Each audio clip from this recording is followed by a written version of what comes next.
We're here today in front of the Stop the War conference to raise awareness about the situation in Syria and demand that civilians be protected in Syria. We are asking people to ask the questions and to do tangible work.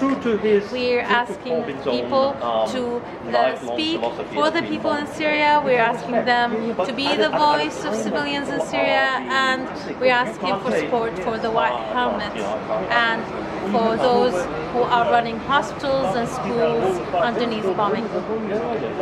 Excuse me, we all listen to your point. Everybody's got a point of view and you will be heard, so please let this speaker finish. Unless imperialism, in whatever form it was, decided to carve up the Middle East, you would not have states like Syria, like Iraq, like Palestine, like Israel, now on the globe. And unfortunately, what about the children being killed today? What do you have to say to the children being killed today? Could the Can't say something to the children being killed in Syria today? discussing what I would say to a child in Syria. I do not speak Arabic.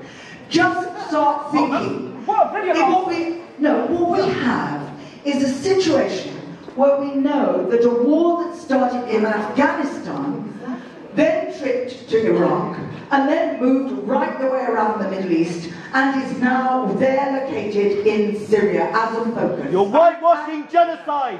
Yes.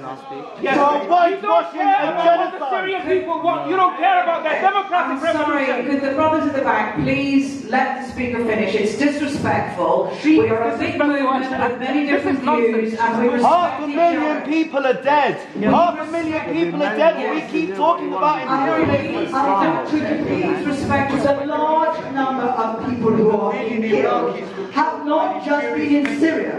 It's also Afghanistan. If you look at what's happened to Afghanistan, it's again a state that has no possibility of surviving.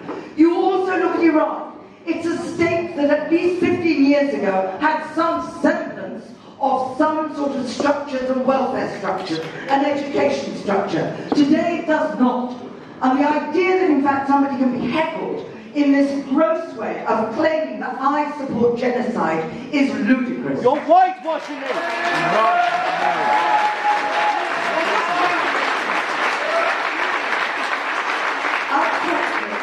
And this is a workshop that is about how this war is continuing.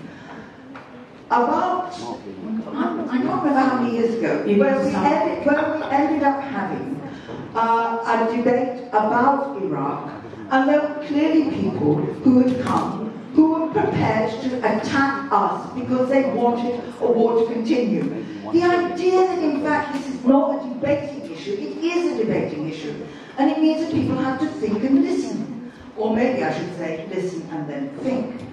The question is, what you have is Maha spoke about Israel. It is quite clear that Israel and Turkey are two of the states in the Middle East that are used by imperialism in order to ensure that the operations that American capital and British capital are going to exploit as much as they wish. And it is something that is difficult. Of course it's difficult to watch the deaths and the killings and the destruction of lands, but we are in no position to be able to stop that unless we can stop our governments A, supplying weapons, and B, doing things like something called a no-fly zone. What is that? It would save children's lives! It would save their lives in Aleppo! No, it wouldn't. Every hospital in Aleppo has been bombed and you don't care! Excuse me, I gave some extra time to her because her speech was interrupted. I'm sure that the conference will understand that. I have a speaker at the back in pink and then followed by a woman just there. Thank you.